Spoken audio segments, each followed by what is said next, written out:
začne stejně. Vymetu prach a zametu celý dům. Poskuju, drhnu, leštím a neochvějně. A než zametu znova je 7:45 a pak si román čtu a někdy 2 až 3 a se svou paletou si zdobím obrázky, pak spletu tónu bar a oběd vařit dám a kdy už začnu i žít se ptám.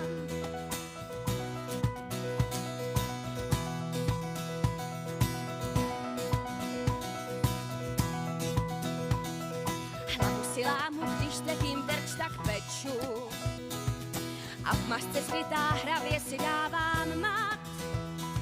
S paskalem dřem a svíčkama s pestřím véču.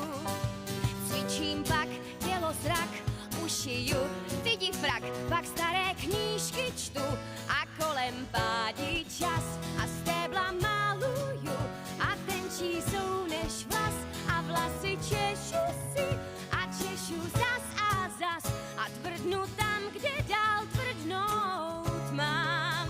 A to je málo, tak málo, tak málo, tak málo, kdy začnu žít se ptám.